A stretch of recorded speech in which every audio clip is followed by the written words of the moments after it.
Ladies and gentlemen, welcome to the Light at Night podcast. I'm your host, Ed Ferris. And on the second mic, we have Candice. And on the third mic, we have Saul. So, how was your week, guys? Mine. No. I go first. Oh, mine's bad now. My week just went bad. Thanks, Saul. No, you go ahead because I really have nothing to talk about. Well, I really don't either. My week was pretty good, other than driving around downtown today. That did not make me happy. Yeah. And now it's said, done, over, and I'm fed and happy. So, how about you, Saul? I am. I think I've been like more frustrated this week because I've been trying to get home videos off a 25-year-old technology, and it's really annoying. So I've been fighting that all week. So, but other than that, I've been pretty good. Ed, how have you been? Started out a little rough. Yeah. Hurt my back pretty bad. Playing. I was bowling last week, and that's when I hurt my back. And then Monday, I could barely walk. But good news, Father's Day comes along, and I get to throw all of the kids, the wife, out of the house, and I get the house to myself for about 3 days, so I can recover and not be bothered by anybody. I love my family, but it's nice to have a few days to kind of recharge. So, but I'm missing all my girls. Sure. Yeah, I'm the same way with my nephew. I love him, but 3-year-old. Woo! Yeah. Yeah. So what are we talking about today? We are going to discuss some coping skills and ways to help others deal with loneliness. And then I thought maybe each one of us could share a story about a time that we felt lonely and what we did with that. Okay. All right. Well, let's start with the stories. I like story time. So I'm just going to eeny, meeny, miny, moe it and just say, Ed. Ed, when was a time that you felt lonely, and how did you handle that? Oh, my. Okay. So I would say when I moved away from home, those first couple of years, there was definitely a loneliness that kind of crept in. And I just remember, I worked all day, and then, I would go out at night with my friends and stuff. But I always felt, it was a lonely time. I mean, there wasn't anybody that I really connected with. I mean, my friends were shallow. That's just the honest truth. I mean, they were drinking buddies, but that was about it. So it was kind of lonely. So yeah, I would say that was probably the time that I was the loneliest. Most guys won't tell you that they're lonely. But yeah, when I was in my early 20s, probably the loneliest. See, I get confused with loneliness and depression because I think it goes hand to hand. At least with me, at least. Yeah, no, I think that's pretty common. So, Saul, Yes. Was there a particular time that you can think of that you felt lonely? Well, other than the pandemic, the whole forced year of isolation, I would say when I worked third shift at my one pharmaceutical job, that was terrible. I would be sitting in the conference room during our break, and just sitting there in darkness. Well, not darkness. It'd be like backup lights, because that's the only lights that you could turn on because you wasn't really supposed to be in the conference room having a break. So as you were sitting in there, it just dark, and you already hate the job anyway. It's like 3 o'clock in the morning, and you're just like, ugh. Yeah. So and then when you come home, because my wife works first shift, you come home and then you sleep, then you get up and you repeat the whole process again because my wife's coming home. But hey, guess what? I'm going to a job that I can't stand, and it just repeats the whole process again. And your workers are terrible, so you really have you have no friends at work to help pass the time. So for about I don't know, I would say about 2 years, I went through some deep depression and loneliness, and I kept telling my wife, I was like, this is gonna be the night I'm gonna walk out, walk out, and every night she's like, well, you gotta do what you gotta do your own. Then the problem is just because I was making good money, it's hard to walk out away from money, but eventually I did walk out. And it was the happiest day of my life. Yeah.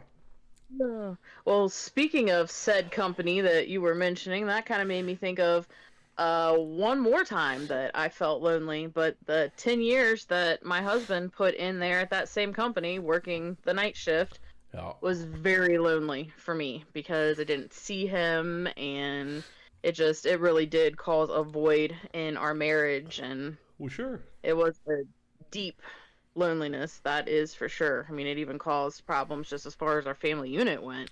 Him spending time with Shane or being able to help me or connect, he had no idea what was going on in our world, and we had no idea what was going on in his. And I don't think he was very happy for that 10 years either. So, Well, it's not funny, but it kind of is funny. It's more sad than anything. But you notice everyone that worked on the shift that I work was either a drunk, a drug addict, or adulterer, or all the above.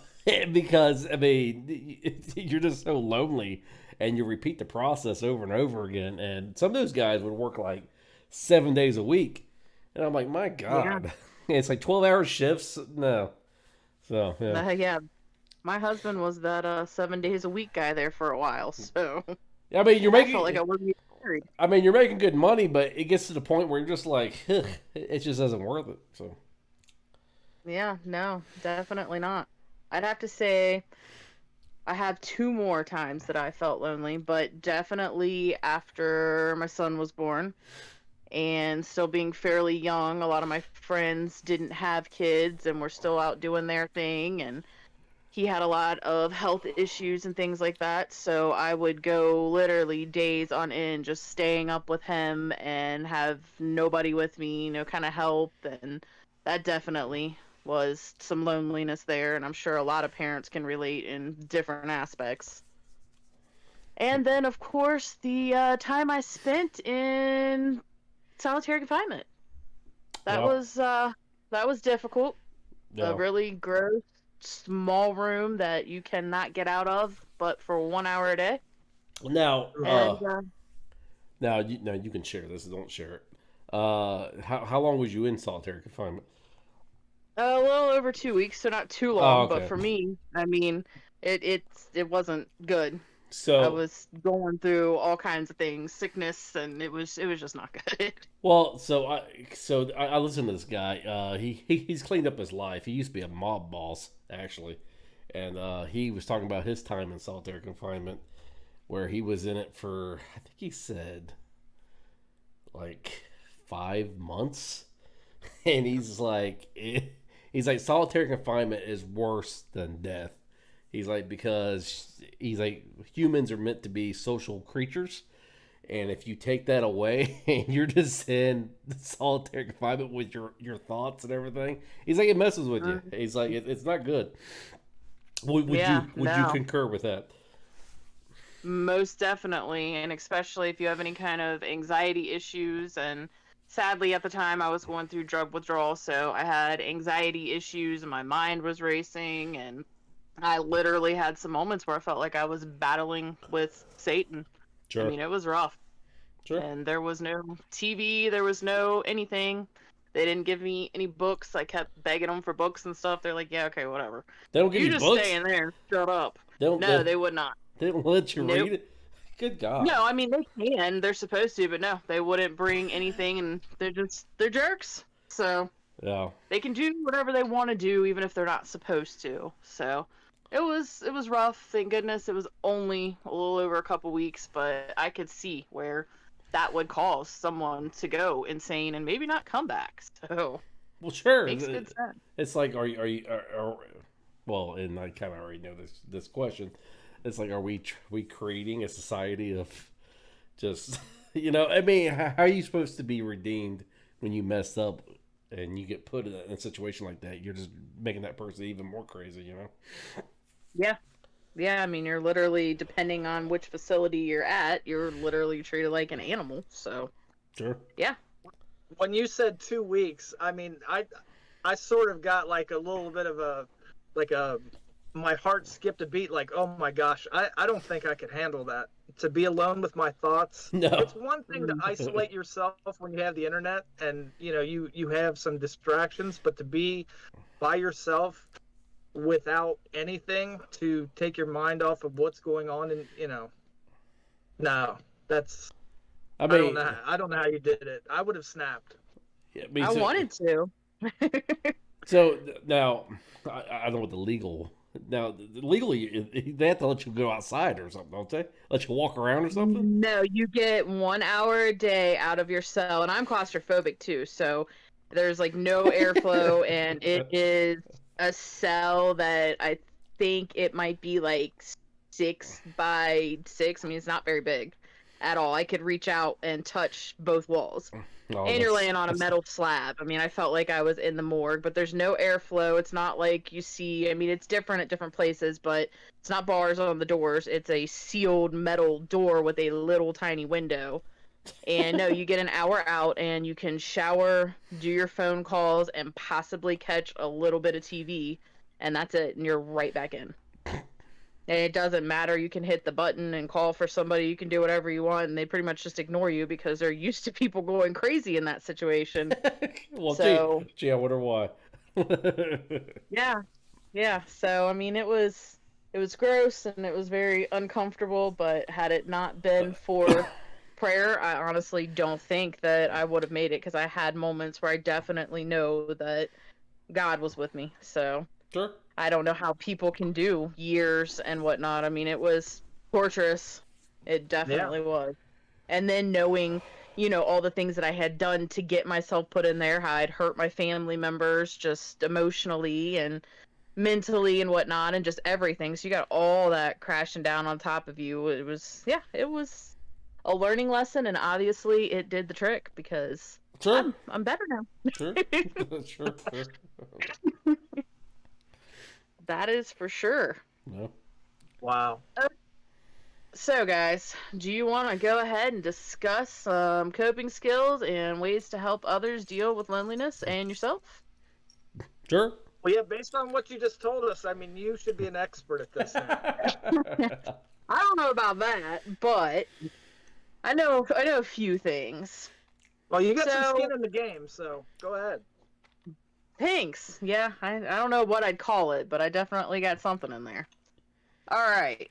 So, one of the things that I have as far as coping yourself or helping others is reaching out to others, whether it is to discuss your feelings or sorry guys, I can't read today. Discuss your feelings or to check on others and discuss loneliness and just let them know that they're not alone, that you understand, you've been there, or maybe someone else, or just that you're there to go through it with them.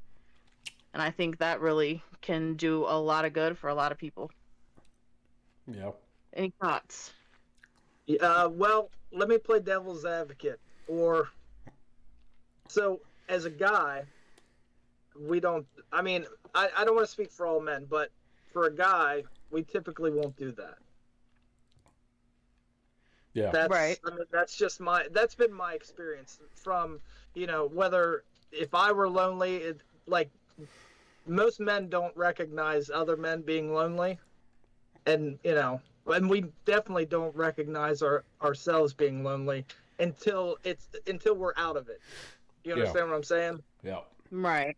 So I think sometimes even that, once you're out of it, maybe just, you don't have to have a heartfelt cry or anything like that with your buddy. But I think just being real with people in general, like, hey man, a couple weeks ago I was going through this and I'm glad it's over, and just kind of putting it out there.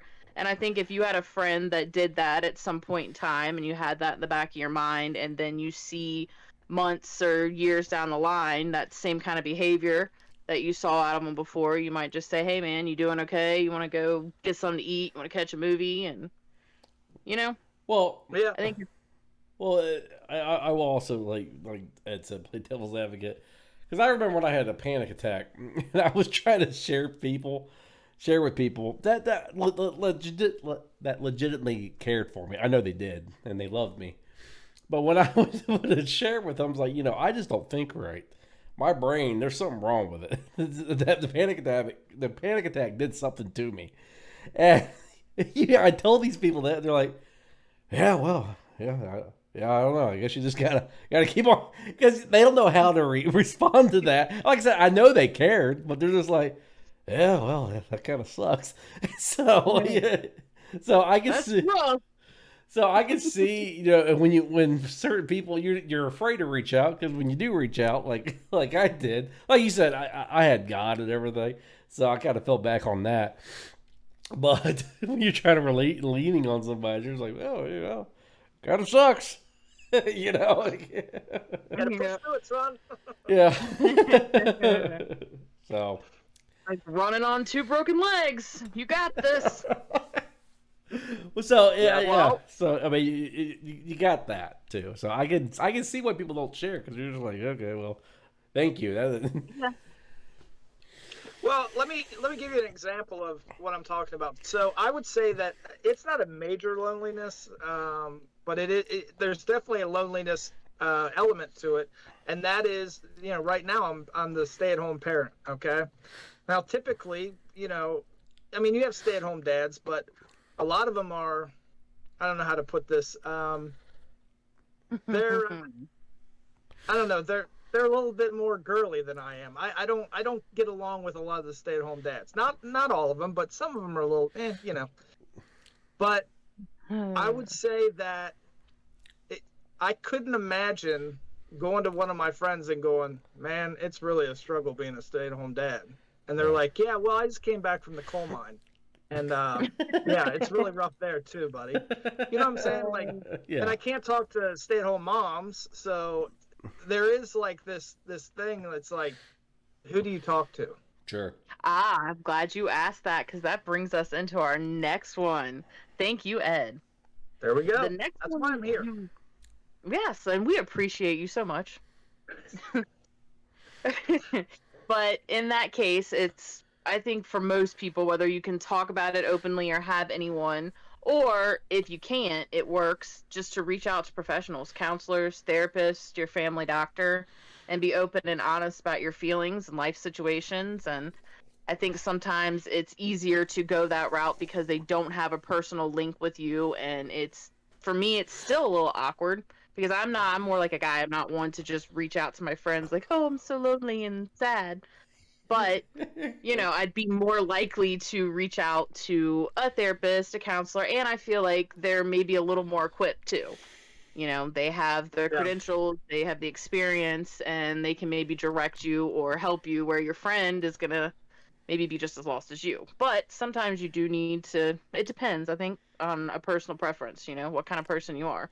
Some prefer to talk to friends, and then you have us tough guys that like to go to the professionals.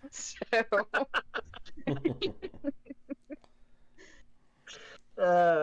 Okay. some other things that you can do that will help you cope with loneliness, and it's not so intrusive, is looking into group activities. Try a new workout group or a class on something new, or you can volunteer at hospitals or other organizations. And there are also, believe it or not, support groups for loneliness. And anyone that's suffering with substance abuse, and that's where their loneliness comes from, definitely they need to reach out and ask for help and seek a treatment center. But I think sometimes it could be just that simple for some people, just new activities. Just try something new to keep your mind busy. That'll get you out around people, but you don't have to get, in depth with what's going on with you. It's just busy work almost. You're keeping yourself busy, you're learning something new, and you're with people. And if you do find a connection with those people and you want to discuss things, then there you go. If not, then you can act like you're just there to work out, volunteer, or whatever. So it works out great, I think. So I will say this. So have you been in support groups talking to people? I'm assuming, right? Yeah. Okay. Yep. So now I've been in like Bible studies where people have shanghaied the entire Yes. the entire class to where they're trying to make the entire thing focus on them, and people like that. I lose my patience because I understand that, like you said, they're depressed, they're hurting, whatever, but they try to make it all about them. They try to turn this conversation right back at them. So what do you do with those type of people? Because those people get on my nerves. Oh, yeah. I have had to learn over time with leading groups and things like that how to be assertive and just redirect the conversation back to the topic. And depending on the topic, you find, even before you go into that group, you find these key points that, okay, when that starts happening, because there's always going to be one, if not five people. And like you said, some of them are hurting. Some of them like attention. Some of them feel like they're running for office and they're just up there and they're just going. So, you try, if you can plan ahead, to have just those key points, or you just think in your head some key points that you can have in any situation like that, conversation or otherwise, where you can redirect politely. And sometimes you have to get to a point and say, well, I'm sorry you're going through that, and I understand this is rough for you, and if you would like to talk afterwards, I can direct you to this person, that person, or whatever. And let them know nicely that you got to give everybody a chance, because everybody's hurting. Sure. Yeah. So do you guys have any good thoughts, questions, or concerns about the loneliness epidemic? I will be right back. Just keep talking. Well, what? Okay. Now we're lonely. He left Okay, us. yeah. Someone's sorry knocking at my door. I'll be right back. Yeah, he probably ordered food while we're doing a podcast, or his neighbor ordered food and had it sent to his house because he's too lazy to get up. Okay, let's see. So, what was the question again, Candice? Just any thoughts or concerns or questions you guys have about anything that has to do with loneliness, or maybe some ideas or suggestions for our viewers. Well, I think that, a lot of the things that we've been talking about over the last couple of months, we've talked about like just even the artificial intelligence stuff and people, just kind of being isolated and being at home and not connecting with other people. It just seems like our society is moving towards this place where we're just kind of living in our own little bubbles, and we don't really care about what happens outside of those bubbles. But in those bubbles, we're experiencing loneliness and depression and, suicidal thoughts and all these different things. And it's like, for me, I've said before, I live kind of an isolated life because I'm at home most of the time. I go out and do things, but as far as like friends and everything, by the time I'm done at the end of the day, I don't feel like going out and doing things. So what I try to do is I try to maximize the opportunities that I have throughout the day. So like the other day, I was out there and my neighbor came over and he wanted to borrow a hammer. And we started talking and we had a really great conversation. And it was really nice to just connect with another human being and just listen to somebody and just, have that time where it's like, it's not about you. It's not about you being by yourself and being alone. You're actually engaged in a conversation.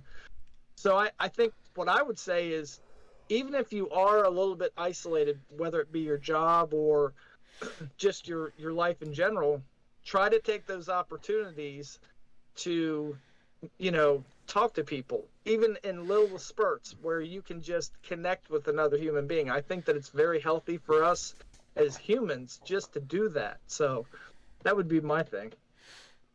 Yes, I agree with you. Saul, do you have any suggestions or comments on loneliness that you'd like to share, or ideas that might help someone? I think he's still gone. No, I'm here. Oh, he's okay. No, I'm here. Suggestions? I don't know, because, like I said, I talk to God a lot. So, I talk to my wife too, but there's some things that you can't tell any human being. So, I don't know. I mean, I don't know. I mean, I guess find religion and talk to. You know what I'm saying? There's some things that you just can't discuss with people because, you know. No, I understand completely. Yeah. Yeah. So yeah, that would be our advice, or our, Or Your whatever 2 you cents? call it. My 2 cents. Yeah. Hey, so I have a question for you, Ed. So you moved from where'd you move from? Michigan, Minnesota? No, I lived in Minnesota for about 4 years. So was you by I lived- yourself? Was your family? Is your family from Minnesota? No. I lived in Loveland as a kid, and then when I turned Ohio. 19, Ohio. Yeah. Loveland, Ohio, not Loveland, Colorado. I lived in Loveland, Ohio, and then I moved to Minnesota when I was 19, and I stayed there until I was about, I think, like 23 or 24. So did you have anybody that you knew out there? No, I Well, would think I think that'd be lonely right there.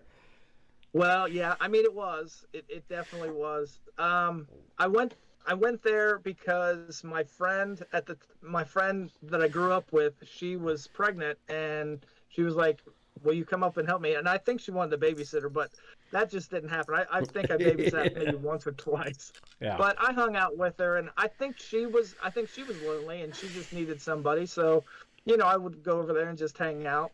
Yeah. And so I stayed with her parents for the first 3 months, and then I got my own apartment, and then I got my own place, and yeah. So Yeah, okay.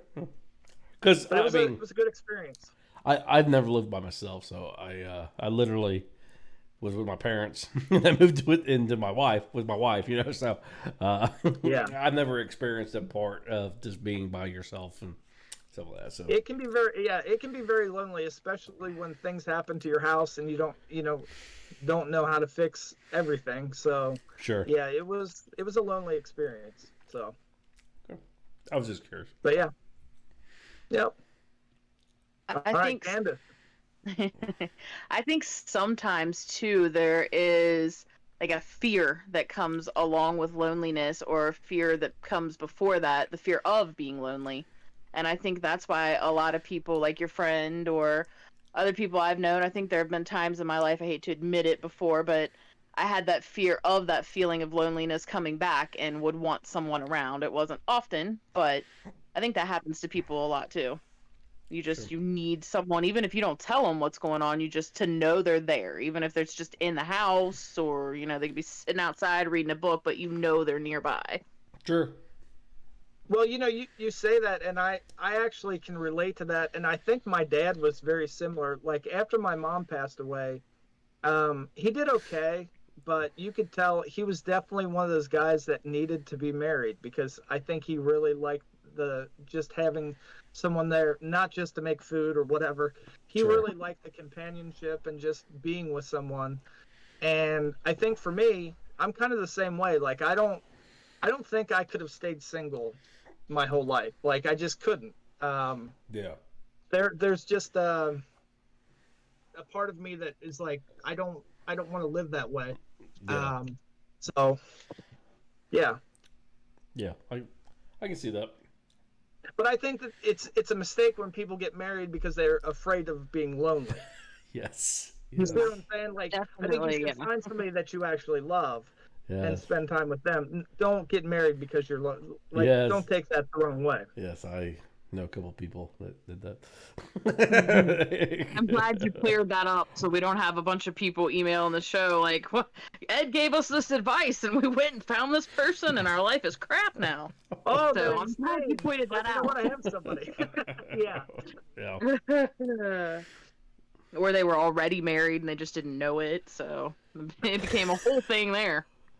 Yeah. So. You know, go ahead. No, Ed, you. No, when you mentioned doing the podcast on loneliness, I started thinking about all the songs about loneliness, and it's amazing how many songs just came to mind. Like, you know, "Are You Lonesome Tonight" by Elvis. "I'm So Lonesome I Could Cry," Hank Williams Sr. It's just it's like right in your face. Like, people are saying they're lonely, and you just it's just one of those things that I didn't notice until we actually did this podcast. So Sure. Well, the first person you mentioned had a pill popping problem, and the other person was an alcoholic. Again, I said that, you know, substance abuse and Yeah. addiction definitely does fuel loneliness. Sure. I'm glad you mentioned that, Saul. You guys are really helping me out tonight. Hey. I would like to say to anyone who may be watching or have a family member that if you have someone struggling with addiction, definitely reach out and find help. And we have some resources that we will put on here for you. And I can always be contacted at gratefulrecovery11@gmail.com. There you go. all right. So Sounds good. I think that's about yeah, that's about it, right? we It's a wrap. we squeezed that turnip for all that it's worth.